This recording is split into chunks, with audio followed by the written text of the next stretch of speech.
जय श्री राम। पिछले 3 वीडियोस में आप लोगों ने 9 ज्योतिर्लिंगों के बारे में जाना।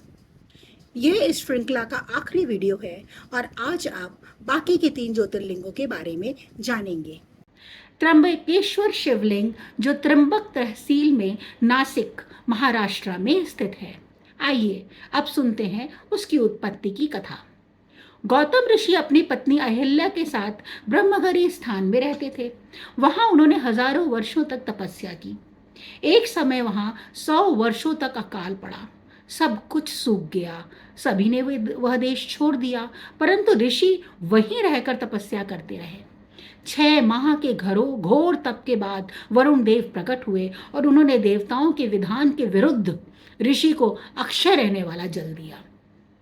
ऋषि ने एक गड्ढा तैयार किया और वरुण ने उसमें दिव्य जल को भर दिया, जो कभी भी समाप्त नहीं होता था। तदंतर ऋषि उसी जल से सभी कर्म करने लगे। कुछ ही दिनों में वह धरती पुष्पित और पल्लवित हो गई और बहुसंख्यक जीव आकर के वहां रहने लगे। एक बार वहां रहने वाली ब्राह्मण स्त्रियों के बीच जल को लेकर विवाद हुआ और वे अहिल्या पर नाराज हो गई। उनके पतियों ने ऋषि को वहां से निष्कासित करने के लिए गणेश जी की आराधना की, ताकि वो ऐसा करने में उनकी मदद करें। गणेश जी ने प्रकट होकर उनसे इस कार्य को न करना उचित बताया और ऐसा न करने के लिए प्रेरित भी किया, परंतु उनकी भक्ति से बंधे होने के कारण उनकी मदद को तैयार हुए और यह भी कहा कि इस कार्य का फल उन्हें अवश्य ही भोगना पड़ेगा। फिर एक दिन जब ऋषि खेत में कार्य कर रहे थे तो गणेश जी दुर्बल गाय बन करके वहां आए और फसल को हानि पहुंचाने लगे। ऋषि ने एक तिनके से उन्हें हाँकने की कोशिश करी। इसी से उस गाय की मृत्यु हो गई। अब तो उन पर गौहत्या का दोष लग गया और उन्हें वह क्षेत्र छोड़ करके जाना पड़ा। दूर जाकर के उन्होंने एक आश्रम बनाया और उन ब्राह्मणों के कहे अनुसार गौ हत्या का पाप धोने के लिए कठिन तप करने लगे।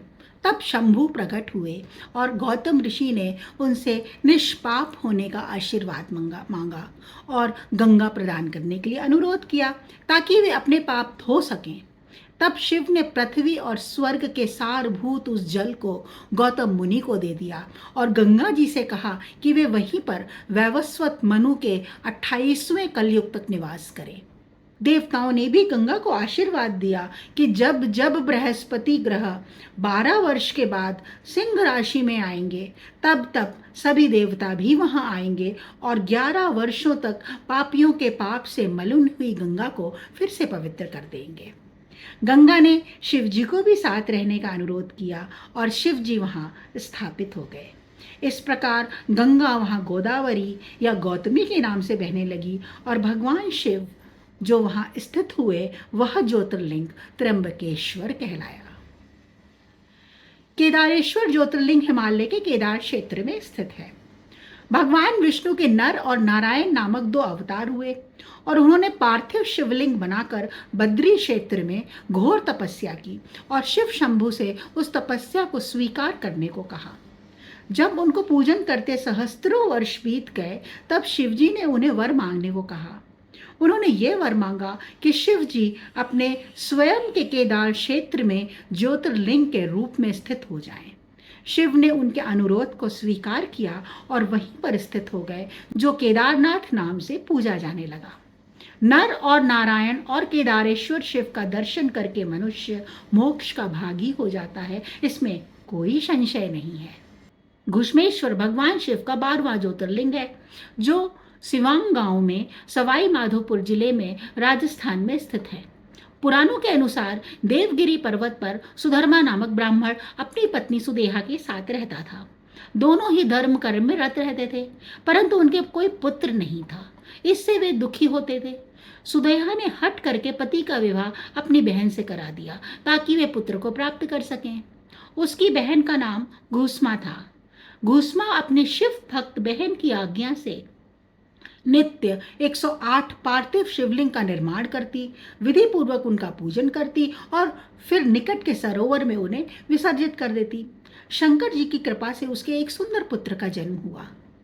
अब जब घुसमा का मान बढ़ा तो सुदेहा के मन में जलन की भावना का जन्म हुआ। एक निश्चित समय के बाद उस पुत्र का विवाह भी हो गया। पुत्र वधु घर में आ गई और घुसमा का मान और भी बढ़ गया। ये देख सुदेहा व्याकुल हो गई और एक रात्रि उसने उस पुत्र के कई टुकड़े करके उसी तालाब में फेंक दिए जहां घुसमा शिवलिंग का विसर्जन करती थी। प्रातः काल जब बहू ने पति की शैया पर खून देखा तो वह विलाप करने लगी, परंतु घुसमा विलाप सुनने के बाद भी अपने नित्य कर्म पार्थिव शिवलिंग के पूजन से विचलित नहीं हुई। पूजन समाप्ति के बाद उसने धाड़स नहीं छोड़ा और सोचा कि जिसने पुत्र दिया था वही उसकी रक्षा भी करेंगे। फिर उसने पूजित शिवलिंग को ले जा करके तालाब में विसर्जित कर दिया। तभी उसने अपने पुत्र को तालाब के समीप खड़ा देखा, परंतु वह शांत भाव से खड़ी रही। तब शिवजी प्रकट हुए और उससे वर मांगने को कहा। घुसमा ने वर मांगा कि हे प्रभु, आप यहीं पर भक्तों की रक्षा के लिए निवास करें।